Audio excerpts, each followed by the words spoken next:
Kia ora and good morning, everyone. Welcome to an open workshop where we're working with Main Street, the Mount Maunganui Business Association, one of our Main Street organisations, and just to go through health and safety. This is being streamed and will be available on YouTube. If we have an emergency, please find the emergency exit down to the foyer and walk down Devonport Road towards the Strand. Please speak clearly and turn your microphones on before speaking, and can we please turn off any mobile phones. So I'm just going to hand over to the Deputy Mayor to celebrate Maori Language Week, and she will be doing our opening karakia. Thank you. Kia ora mahe and atamarie, tūtaua mai I runga, tūtaua mai raro, tūtaua mai roto, tūtaua mai waho, kia toau, te mori tū, te mori ora, ki te katoa, humi e, hui e, tai ki e. Thank you very much to the Deputy Mayor for that. So I'm going to now hand over to our Main Street Mount Maunganui, and who's going to lead the discussion? Kia ora koutou, Atamaria. I just want to firstly thank all of the councillors for giving us this opportunity following the annual plan submissions. We're really grateful as an association. This is the first time we've had the opportunity with any elected or appointed form of council to be invited to a type of workshop that's collaborative. So just want to give that recognition to all of you and thank you for this opportunity. If I could just start with some introductions. I firstly want to introduce the amazing team that we have working for the... We are an incorporated society that's called the Mount Business Association, but the well-known sort of word that we're called is the Mount Main Street. So we'll stick with the Mount Main Street because that's our branding. So we have Harris Williams, who's the Main Street manager. We have Ray Baker, who has been brought on this year, and she's been amazing at helping us work with council in that close relationship around strategy and funding and looking at how we're delivering events and working on the broader picture. We also, I just give recognition to Casey Vahalo, who's not here anymore with us, but she's been great at looking at our rebranding and our social media. She's just recently stepped down. And then we have our amazing Malika Gainley, who's been with the association now for a number of years. And Malika used to own the General Store Cafe, which I'm sure all of you might be familiar with at the Mount. And then she stepped into operations, so she's been a stalwart for the association. And then I'm going to turn to our volunteer board. We've got some amazing members here, not all of us, but some of us are here today. And I just want to thank, because we're all volunteers, so it's just really the passion for the community and the Mount that they give back their time. And everyone here, we are slightly different in terms of our constitution, which was deliberate a few years ago, where we became a representative board, where we have 2 iwi representatives from Ngātarangi that are on the board that aren't here today, Ngāwiki Dixon, and we have Julie Pengali, who's also on our board. They're fantastic. We have Joe Veal, who's behind us, and Joe represents well, you've got a number of hats. Actually, why don't I just go through and you represent yourselves, so that's easier. Kia ora. I own 3 businesses down the Mount. I've been there since 2017. So, sorry, can you just come? Sure, sorry. I'm not. Why are we actually? Should we just sit up here? Yeah. Well, yeah, I don't feel we had a seat at the table actually. No, it's a little bit weird. Councillor Veal. Here we are. We've got a seat at the table. Wonderful. Hi, as I was saying, so I've got 3 businesses down Mount Maunganui. Hi Jen, nice to see you. I've been on the street since 2017 and I was born and bred in Tauranga Moana. Thanks. Hi, I'm Matt Saunders. I have 2 businesses on the main street, but I fluctuate between retail and hospitality. Excuse me, you can do that. Thanks. I'm Lee Stevens. I represent, or I'm on the board as a landlord or landowner. We own the Sisters & Co building and the what was Event Cinema.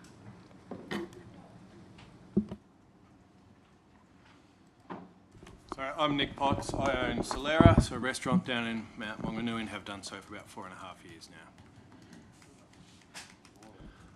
Right, thank you, everyone. It's great to understand who we're working with. That's awesome, and thank you for those introductions. I just asked you to come forward to the mics just because then anyone online can hear you, and also we'll see you as well, which is fantastic. So, yeah. So just to cover what we've got as our talking points, we realise we've only got a short hour, so we're going to put very short cursory overviews and then try and delve into some of the issues that we'd like the council or ask the councillors to explore with staff going forward. So I'm going to start with Harris just giving a little bit of an overview of some of the infrastructure elements that we'd really like the council to work on, and he could cover those. I'll then be talking to some of the matters such as safety at the Mount and deal with that. Then I'm going to turn over to Nick to talk about some of the real everyday issues that the hospitality industry is faced with at the moment and where council's policy is affecting them. And then we're also going to be turning to Lee to talk about things such as the landlord, property owners, property redevelopment, and some of the issues in that space. And then we will probably, if we could, then just turn to an open forum around questions around particular issues and just on a more casual basis go from there. Is that okay with everyone? Okay. So, Harris, over to you. All right, there we go. Yeah, good morning, everyone. Just want to sort of reflect Kate's sentiments. This is a fantastic opportunity, and really excited about it to be working with you guys direct. Just want to also give a quick shout out to council staff that we work with.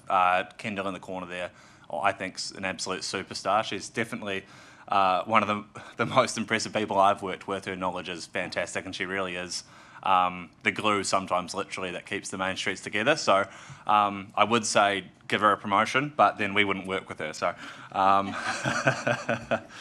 and then yeah, I just want to reflect that out to your broader staff too. So I work a lot with Reese and Sean, and their consultation with me as a Main Street manager has been pretty fantastic actually. They call me, they let me know the details. They really care, and I think that's important. That's just what we want to see as an association with any consultation with council, right? So jumping into some of this stuff, so I'll overview and work through it. So the first one, which we talked about in our annual plan, was around Poro Takataka Park upgrades. Now, to our understanding, the money has been committed for this project, but I think what gets a bit sort of confusing for us is exactly where it's going and what the sort of, I guess, the tangible outcome of that project will be. So, for example, there was initially talks of a new toilet block and then an upgraded eyesight. I think there was even talks at one stage of sort of a raised platform-like stage in there too. So we now understand that the eyesight might not be going ahead, which in theory would leave a pool of resource basically that could in theory be reallocated. So we just want to confirm, I guess, that especially like the toilet block is going ahead. I don't know if anyone's ever relieved themselves in that toilet. I wouldn't wish it upon my worst enemies at this point, honestly. It's a shocker. It's a shocker, and it's a real eyesore. So, it's a very critical piece for our Main Street, I think, too, especially visitors. You want that looking sharp. But with respect to the eyesight, we just want to look at where that money can be reallocated, and especially having that money reallocated to some tangible, quick win stuff on our main street. We've got really tired bins. Some of the streetscape is very tired. The lights, chipped paint, you name it. There's an opportunity for some of that money to be reinvested into some sort of tangible things that really enhance the vibrancy on our street, and we want to, I guess, get some commitments to that, or some plans in place that are really concrete in terms of that happening, because it's just so important for our main street being the one of the visitation sort of, I guess, icons of Tauranga, right? We'd also like to explore Coronation Park, and again, it's one of those things where I think ideas have been floated, and I've actually sort of sat in and around some of you councillors around some ideas for that too.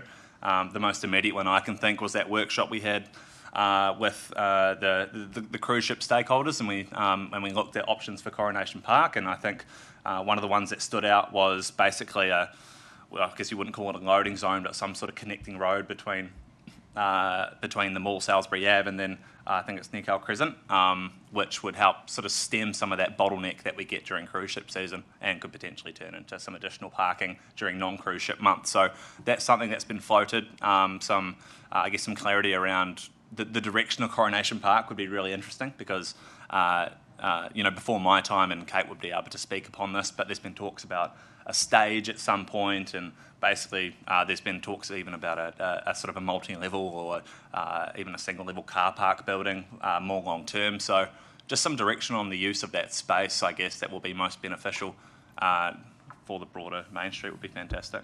Yeah, I think that the staff will be able to guide the council. You had Guy Prothero, who was an excellent landscape architect, worked within council. So my memory of this is a little bit shady because it was during COVID, but I think it was 21 where we had meetings with Rebecca Ryder from Bofamiscal. They were doing work with Guy Prothero, and there was some significant plans done for some concept drawings. Those will be in a drawer somewhere. We'd really like those pulled out and progressed in relation to Coronation Park and using that as a better connective space for the cruise ships around the placemaking and getting, we talked about Po around the cultural history of Mount Maunganui and working with that as something that's a feature for tourists coming to the area and using that Coronation Park in a much more interactive way.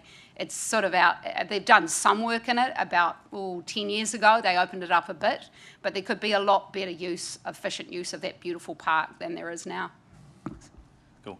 Thanks, Kate. And the final one I'll touch upon is a local urban design plan. Now, this is definitely, not my wheelhouse, but I think just from a perspective of having some sort of, design long-term vision for the Main Street and sort of where we want it to be is so critical for any sort of policy decision, right? Yes, I touched on it when I met with some of the councillors a month or so ago, that there was through the Mount Te Arataki spatial plan a commitment to local plans for each of the town centres, and it's actually committing to that work. So that was tagged as part of intensification and Plan Change 33. That was supposed to be underpinned for each of those town centres for intensification to occur, and that's just been completely stalled. We've had no engagement as a business town centre. That, first of all, Plan Change 33 for intensification of the town centre was introduced without engagement with our businesses or that consultation. There was the commitment through the spatial plan when that was approved that this work would happen, and we said at the time it was the sort of cart before the horse approach, but even that hasn't happened. So we'd really like to have that discussion and engagement with our community and our business association as to what the future of the Mount Town Centre is going to look like. Great, thanks, Kate. So that covers my sort of talking block in terms of, from an infrastructure perspective, let's call it, some of the things we'd like to discuss. So, yeah, I definitely, on the safety. The safety in the Mount. Yeah. Yeah, no, let me touch upon safety quickly as well. There has been things that have happened, i.e. The installation of some new sort of CCTV cameras down some of our laneways. I believe there was some sort of hold up for the new camera installation in the May Street car park, and it was something to do with power or something along those lines. I don't know where that's currently sitting. So I guess that's more a matter of when, not if. There's been some pretty substantial discussions that have been floating for some time around lighting in our laneways. Very critical piece of sort of safety deterrence, I believe, if you sort of walk around those laneways at night time. From a member's perspective, we get quite a lot of activity in terms of sort of break-ins into coolers and things like that in these dimly lit spaces from people in the street, and I think lighting is going to be a deterrent for that, for one, and two, just sort of general people walking the back alleys at night time and that sort of delinquent behaviour that we really want to stamp out, which can happen from time to time at the Mount, unfortunately. So that's something we definitely want to explore. There's challenges to overcome there with respect to connecting to power, and also we share that or line that street with residential, so big floodlights coming into windows is probably going to be a bit of a bugbear for people, but that's not to say that solutions can be found, and I think some more sort of serious looks into making that happen long term would be really useful to explore. So that's probably me around safety.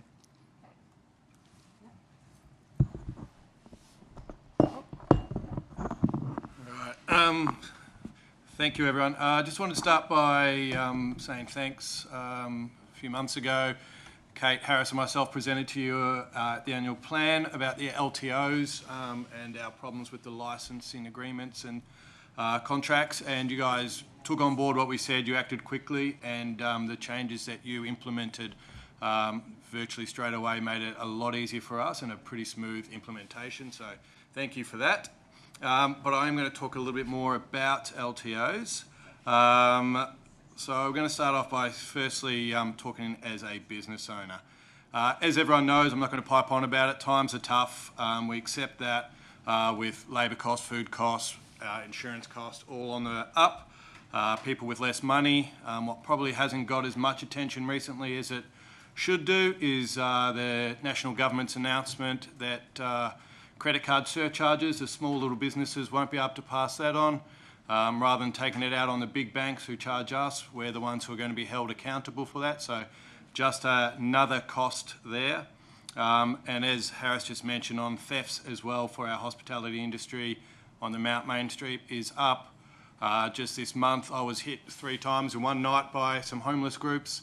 One person took out my cool room lock and then told all his mates. So, you know, over that night I lost about $300 or $400 worth of food and beverage.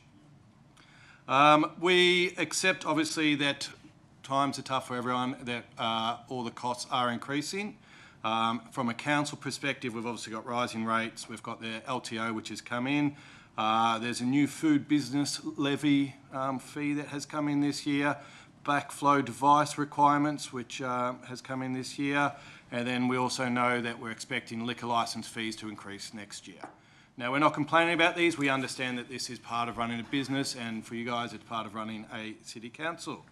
However, what we do want to talk about is the fact that we are not seeing that investment from us return to the Mount Main Street. And that's a really big thing for us. We've got our AGM meeting next month, and we're going to have members ask about that, and we're not going to be able to give them a satisfactory answer as to where our money is going. They're going to point out the fact that the Taronga City Centre is seeing a large portion of that money, while we're not seeing any of it.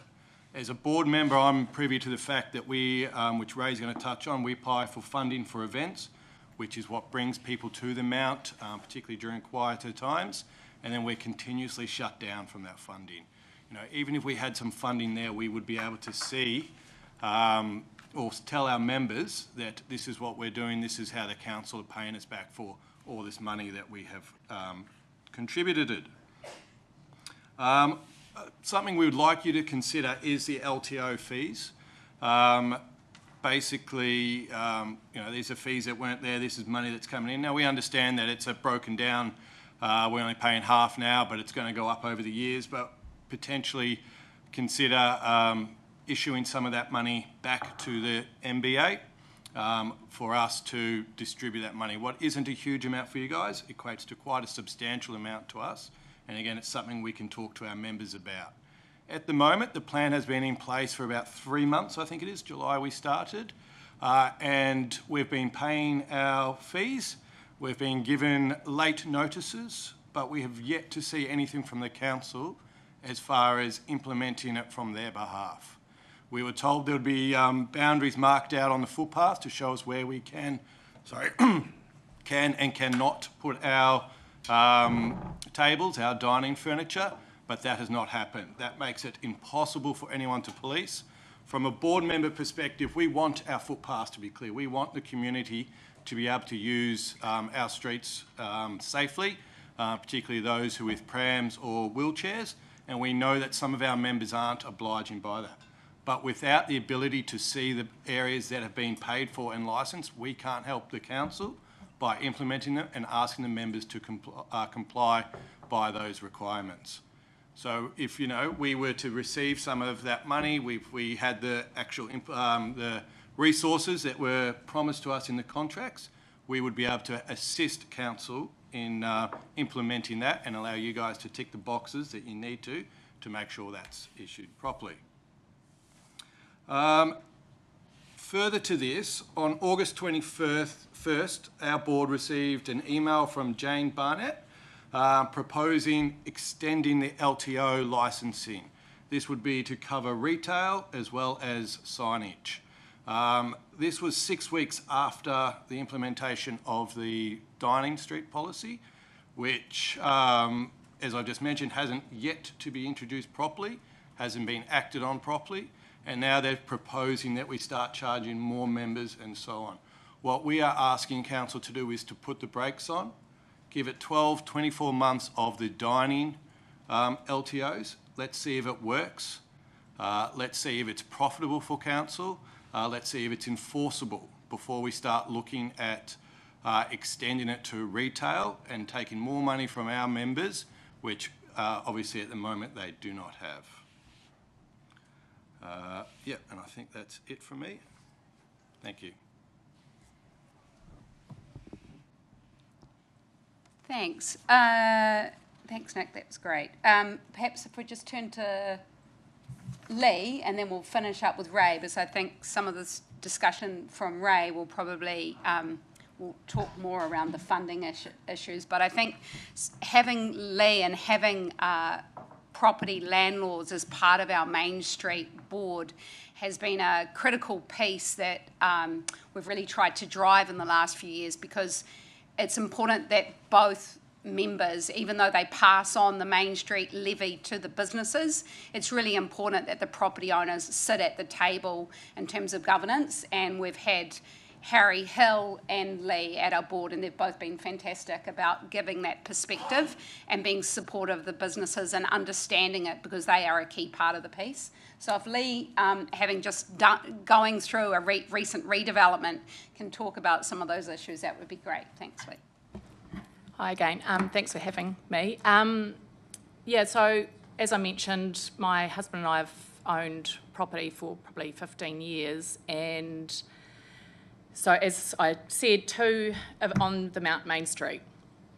The Sisters & Co building, what we have found in the last 5 years, especially since COVID, probably it's been incredibly hard to attract and keep tenants downtown the Mount. For example, during COVID, we gave rent breaks, rent reprieves, and then we even froze rent for tenants. But in the meantime, they've had all these increasing costs imposed on them with increasing rates, etc. So that's been quite challenging, because we feel like we're kind of doing our bit to try to make things a little bit easier during a time which has been really tough for retail in New Zealand generally, but downtown the Mount is having a really hard time. And in terms of development, we bought the Event Cinema building down the Mount. I'm not sure if you're familiar with the building. We tried to lease it unsuccessfully. We have been paying $75,000 rates per year, and we declined requests to have a rent reprieve or a discount or anything during that time. And we have spent hundreds of thousands in the last year refurbishing the building and making it hopefully a really beautiful space for town and a lot nicer to look at. So I guess my point is that as someone, I feel very passionate as a Mount local, but also as a landowner, but to have some incentives and support from the council to actually invest in the buildings, make the space more beautiful, more vibrant, more modern, and we probably haven't had that kind of collaboration or felt that collaboration from the council whilst we've been working on that project, because as you can imagine, that's quite a large expense to carry whilst the building's been empty for 4 years. So yeah, that's probably my point in general about maybe some opportunities to incentivise development in the Mount, given that, you know, it is a beautiful place and has a lot of potential and could be a lot better than it probably currently is. Thank you. Thanks. Oh, do you want to swap over? And now I'll just turn to Ray to talk about. Was that okay? Great. I was like, I've broken things at council already. I've only touched one thing. Kia ora koutou, I'm Ray. Thank you very much for having me. I'm here to ask for some support in advocating for a dedicated events fund for Main Streets to access. Our targeted rate income barely covers our OPEX. You can imagine all of these examples of costs that are rising. So a lot of the things that we need to invest in are unseen to both our business residents and our community residents. We've applied for funding a number of times over the last while. It's always been declined. Some of the reasons that we are given is that it doesn't align with priorities. I've asked for a little bit more information on that because our intention is absolutely always to align with priorities, and of course we're mandated to create a vibrant area for people to live. Some other of the main streets do achieve their funding, so there just doesn't seem to be a kind of fair landscape as to who's getting cash and who's not getting cash. Appreciate some of these main streets are within a different council boundary, but it does tend to be the same panel with the combined events fund. So it's the same panels, the same priorities, and not a level playing field. We also know that whilst the city centre has been going through its tricky transition, there's been internal pots of money that have been dedicated to creating vibrancy in the city centre, and none of that is coming over the bridge. So very long story short, and I'm sure that we can have a discussion around this, we are asking for your support in advocating for an event fund that our main streets can access so that we can deliver what we're being asked to deliver. The rates that we get just simply doesn't anymore. Our OPEX costs are just too high.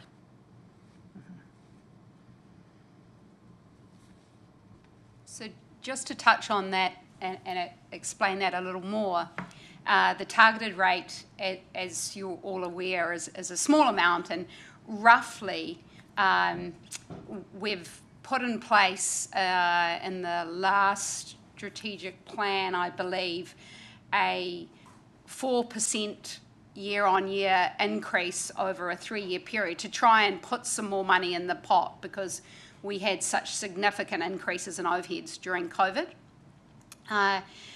But, you know, we've got to go to the AGM, for example, and ask members to approve another 4%. And you know, as councillors, that getting that approval from your members or your community when times are tough is very difficult. So as it is, we have roughly, without going to a specific figure, it's around 200,000 a year for our main street because we don't have the same huge spatial area that the CBD has. So we have less money, but in fact we are operating in the space where most people or visitors, the cruise ships, the tourists, are driven to the Mount, and are expecting a lot of us in that space. That is where the entertainment hub of most people over summer, they expect it to be occurring, as well as our residents. So residents around Tauranga love to come to the Mount, they like the events. The reality of that for us as a board is that when it comes to, one, the sophistication and expectation around marketing has been driven up a lot. So our members expect a much higher level of marketing that goes across a variety of digital forums. We have increases in our insurance and our public liability space. Our license agreement with council also expects us to deliver audited accounts as well as a high level of expectations of expertise. We've also had significant policy changes that have meant that the advocacy piece has increased significantly, even in the 5 years that I've been on the board, and I suppose in that space it was just fortuitous, or maybe it was the shoulder tap, I can't quite recall, that I got asked to step into that space, but there's been endless submissions in that space around so many policy changes, and that's not your fault as such, but it has been a reality both for council and for these associations. And so on that means that our events, and also the expectation of public in general, that there's more sophisticated events, right?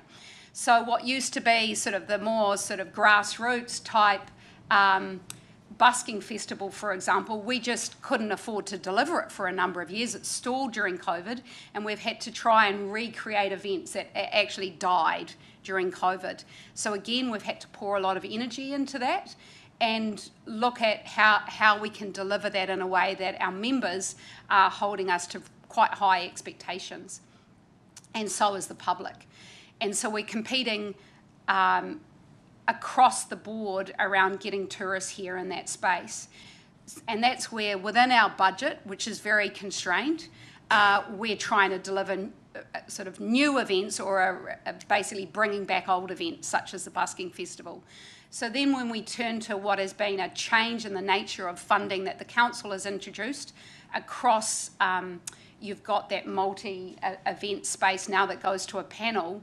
The main streets are failing in getting that success in that event funding. So what Ray is really touching on is saying, can the council look at putting aside a separate events fund for its main streets that then the main streets can go to kickstart getting back some regular events to all the main streets, so that we can create that vibrancy, so we can get people spending and back into all of the commercial centres in a really good way. And it's really, I was interested to see that central government's throwing some money at events, and it's showing that that's something that's important to them, and they recognise what that does for the economy.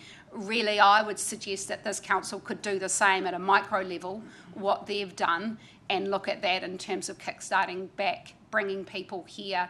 And it's not the big major events. It's great. We've had some fantastic funding towards that, which TECT has helped with, for example, with the World Triathlon Series and Cricket Test Series. Those are all great, but we need the smaller micro activation events that bring people on weekends, that bring the locals and start walking through our shopping centres and spending money on retail and hospo, and generating back that money and staying local. And that's really what we ask for assistance for the council to look at.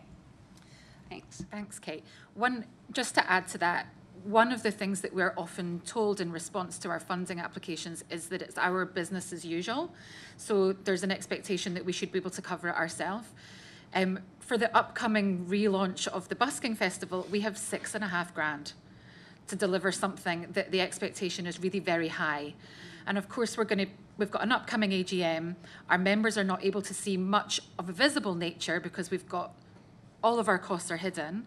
So we're just asking for some support in being able to deliver and be the host city that we should be. So those are our key points that we would now like to open to the councillors to ask any questions of us, and hopefully we can explore these areas together. Thanks. Councillor Taylor. Thank you. I'll start just with what we've just been talking about there. Do you think it's timely for us to look at the mandate that we give to the main streets and look at who's doing what? And I take the events as one thing that maybe council could take ownership of those a little bit in consultation with you guys. So we're doing the organising, so it takes a bit of pressure off you guys, and maybe the funding. Just there's a few other things too, but I think the main streets have been around for a long time, and I'm not sure how recently we've looked at the mandate. Thanks, Councillor Taylor. I agree that the main streets came in, I think, in the 1980s. There was an idea back that the US was using them, and they were brought back to some of the cities around New Zealand with great gusto. However, I do think things have evolved since then, and having spent quite a lot of time in the US, I've looked quite carefully at how their, what they call business improvement districts, have a greater deal of autonomy around how they manage and promote and deal with their particular districts or town centres in a way that does give them a greater source of funding, but also gives them greater autonomy to promote things. And we have looked, and I know that Kendall spent a bit of time, and when I first came on the board, they were looking at expanding spatial areas so that we got a greater rates revenue, for example.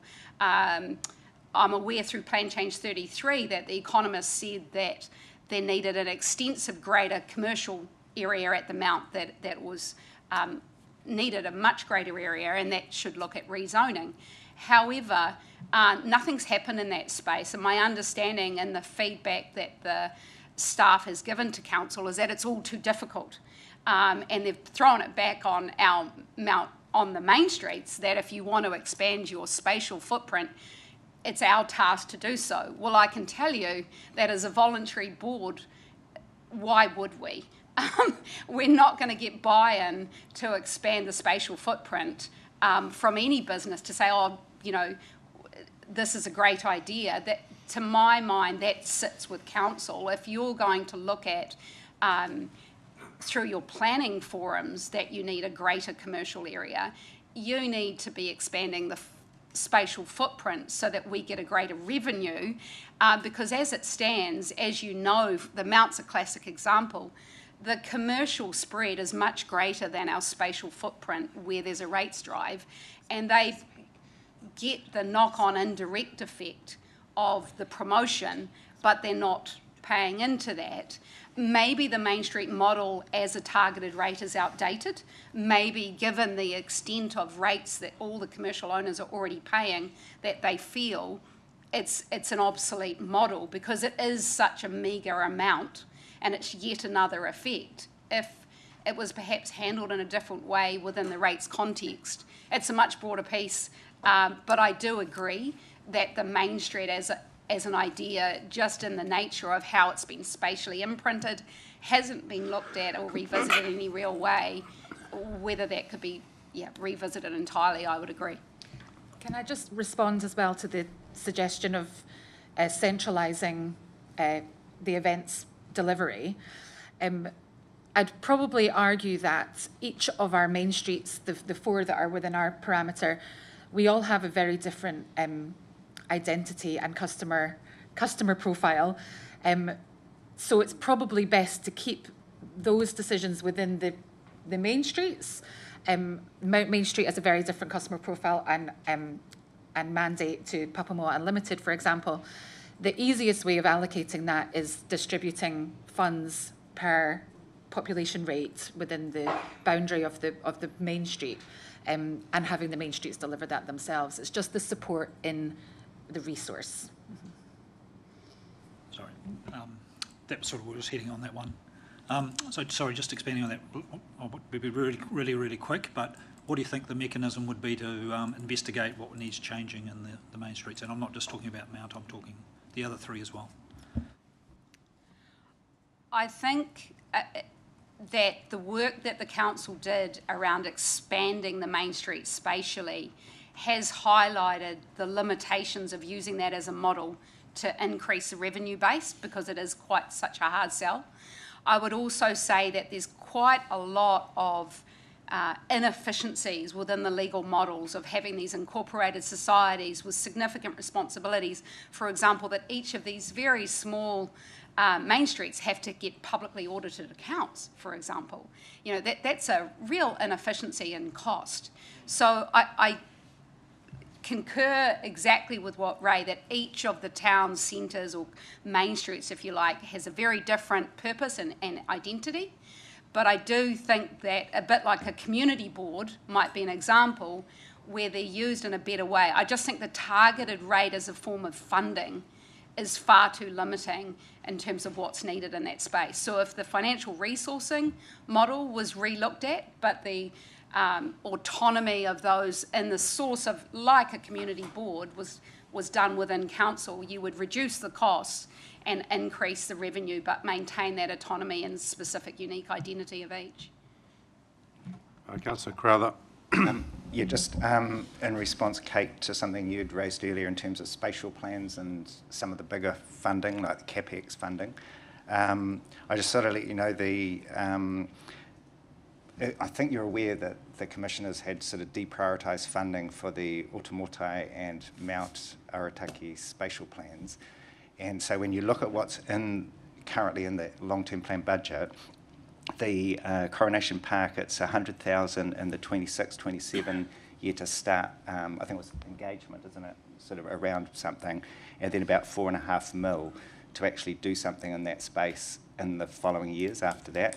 And then in terms of Te Papa o Ngā Manu, Poratakataka, then that is 1.8 million to do quite a comprehensive sort of toilet block redevelopment.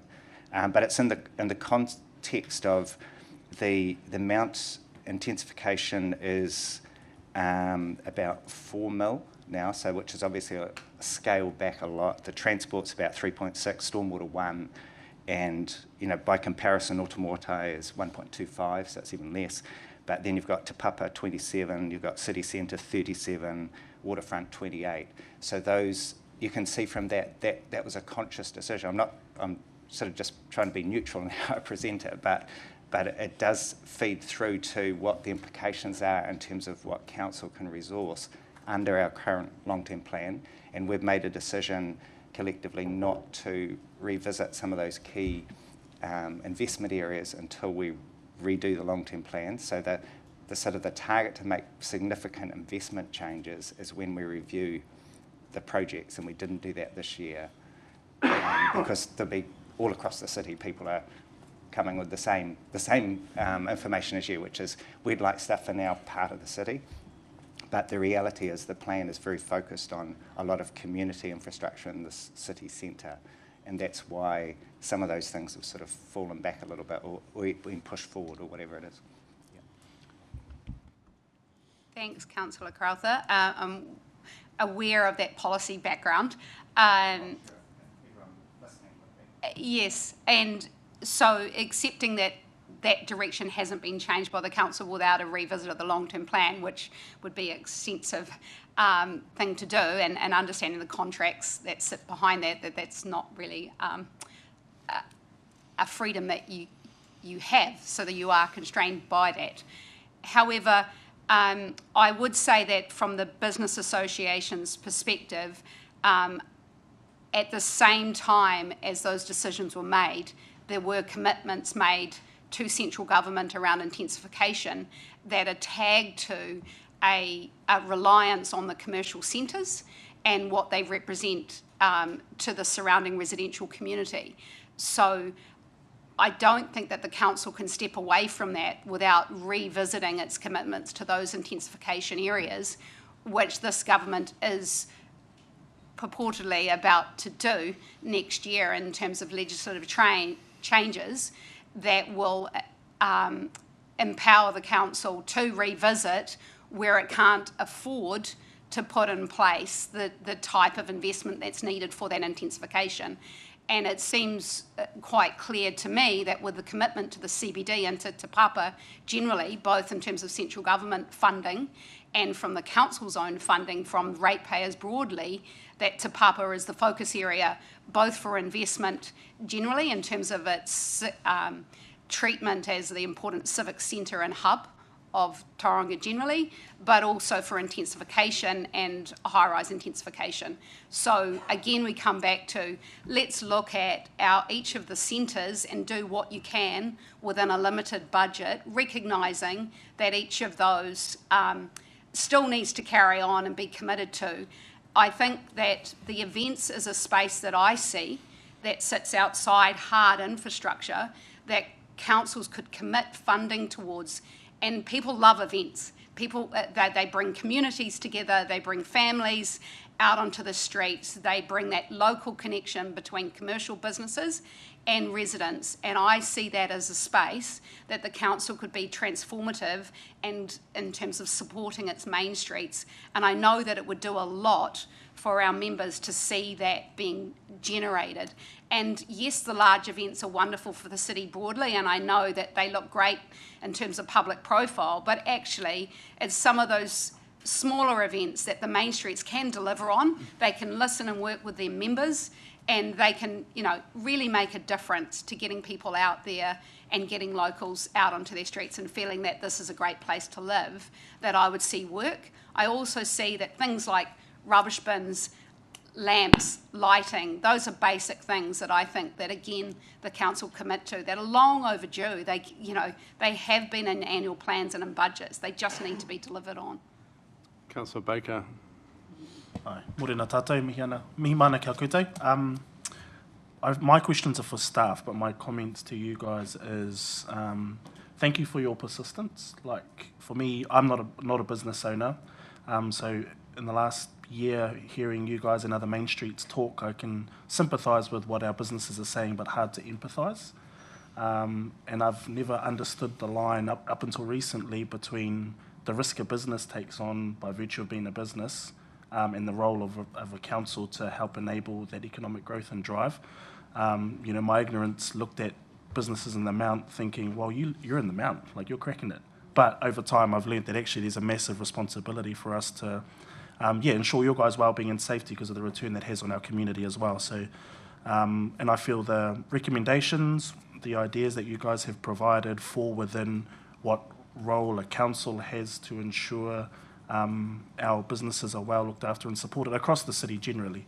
So I appreciate that. My question for staff is a number of, in and around our event funding, because I'm thinking it might be worth us exploring some dual stream funding models, but I think we're needing to know currently what's in our event funding pool, what do council outside of that fund contribute to events that we run and manage across the city, and have we considered splitting that overall pool of funding for a general events fund as well as something a bit more targeted to Main Street activation, I don't think just for the Mount but for all, and it also will be useful to know when you guys report back the total sum of applications we've received for event funding by all main streets, and how many of those have been approved and not approved from all of them, just so we can have a look at a bit of what that equity looks like across that funding, the funding spectrum. Am I making sense? Is that cool? Okay, that'll be great. No pressure to provide that now, but Deputy Mayor. Kia ora anō. Thank you, and I think it's really great too that we have given you the time to come and talk about it, and I think there are parts of the work plan you've set out that have been on the list for a while, and we get, I guess, bigger priorities come in and we don't get down to them. So it's quite good to have a work plan to work on, and I think Councillor Baker shared it really well, that we do want to collaborate. We do recognise the volunteer hours that you put in, and that you're intending to help us create the vibrant city that we want to have. And I think we all around this table, we all want events, we all want that vibrancy, and we do need your help. So thank you for your part in helping us to understand where we can, I guess, where we can make sure that starts. And I think one of the things that we need to think about is that quite a lot of what you're asking for sits within the operations of TCC, but we need, we can guide how that goes. And it was lovely from the start to hear you say that it's a really positive relationship you have with the TCC staff. I think a couple of things you raised really set. There is the safety, and I think that's something again that should be within. We should be able to make sure that those things are covered, and we'll find out where that's going. I like the fact, Kate, that you bring up that you've got that there are Coronation Park there are plans that we need to get them out of the drawer rather than think from the beginning. And I think just the conversation that I've had with a few people around that, there's some, we need to look at what we've already got. I was fortunate enough to have a tour of Edinburgh with Ray when I was there, and Ray was quite influential in the Edinburgh Fringe, so she's got some amazing experience on how do you make events in cities. And it's an amazing festival. I've been actually going for 30 years, so actually I haven't. I've been twice, and it happened to be 30 years apart. But anyway, and so I think it's interesting because when we're talking about events, and you're saying you're trying to run an event on $6,000, right?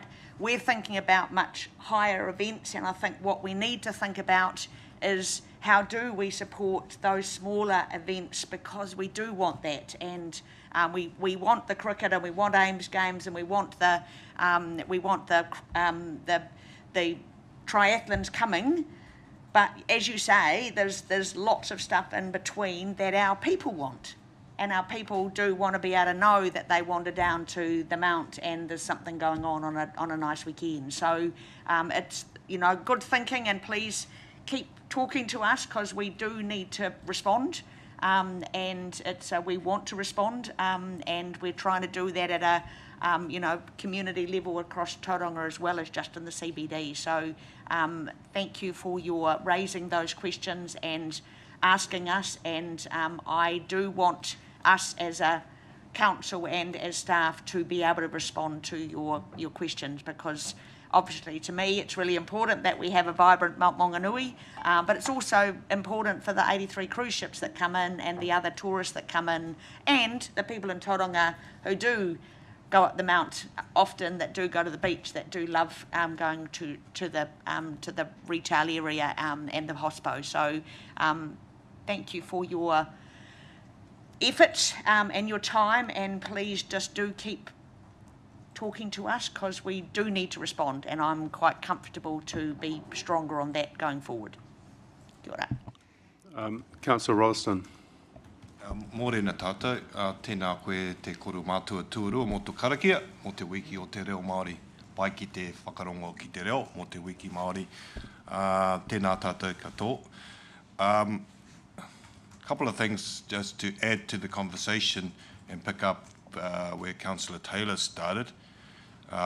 As a former rates manager and revenue manager that ran the Main Street collections way back in the day and seen it evolve, not that far back, but I pick up that it might be time to have a look at it, because you've said, yes, we've got a targeted rate, but we need to get some more money, which fundamentally is going to come out of rates.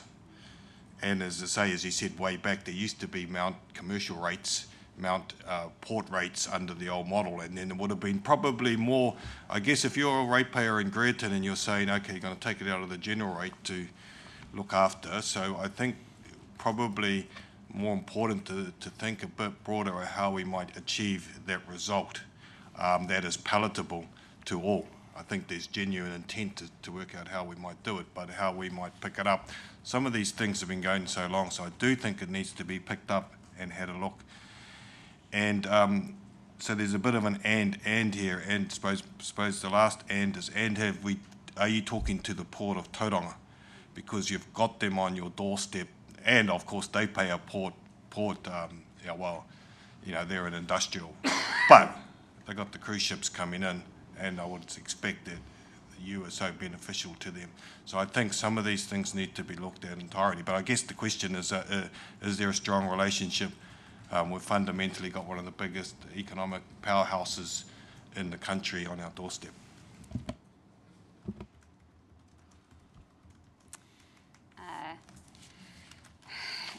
Thank you, Councillor Rolleston. One of the board drives has been to look at alternative sources of sponsorship or funding from commercial businesses. That's one of the drives that I've really tried to push to look at funding. And Zespri has been great this year that they've just come forward with some funding that we work collaboratively with them through the AIMS Games to promote a polar plunge event and to work with them, and that was a great success. We've had some other small successes. That's why we brought on Ray, was because honestly within the hours that we could allocate to a manager, there was no time for them to explore those types of sponsorship and funding arrangements. So again, you come back to actually that takes resourcing. So I have been in conversations with the port and with various businesses. We got some great sponsorship for the Mount Business Association to engage professionals to be involved with Plan Change 33. And we had a landscape architect and an economist that were paid for by Mount businesses that were passionate about the Mount that helped with that, and that was without going into it, but it was a couple of property developers in the Mount. And then also the port has offered it for us. I think they offered us to use their boardroom for meetings. Yes, we will leave it there. But there hasn't been an offer to collaborate with us. We do meet with them, but I think yes, that's a conversation for another day, but generally their stance, as you know, is probably that historically that they gave back to the community through their regional shares. I know that they've evolved from that, and I know this is publicly being watched, so I'll be careful on that, but I think they've evolved into that space a bit better, but there's definitely ongoing conversations there. Thanks. Just to quickly add to that, and I'm very conscious of time, but one of the things that I'm implementing as part of the team is leveraging our citywide partners, and some of that is so that we can invite Jazz Festival, Arts Festival to all come and use our spaces, because ultimately our income, we have an inability to deliver our mandate because we don't have the money to do it, so we're trying to leverage other opportunities that come into the Mount. Some of that is also talking to people about corporate sponsorship, but it's a big hole at the moment. So hence the reason we're coming to try and look at how the council can support in that space. But yes, we do have relationships with all of our citywide stakeholders. All right, thank you very much. I am aware of time, but it's been very useful to hear directly from you. So really appreciate your time today with sharing that discussion. And yeah, we'll continue to work collaboratively with you as we look for opportunities and obviously look into some of the issues that you've raised today. So thank you very much for your time, everyone. Just hand over to Councillor Baker. Just give us a closing karakia. Ai, rawe te kōrero, ko ki te ngākau, ko ki te hinengaro. Kia tārewa tūnga ki te kōrero ki te rangi, ko ia tēnei te whakawātea ki nei tūturu whakamaua kia tīna. Haumi e hui e. Thank you very much, everyone. And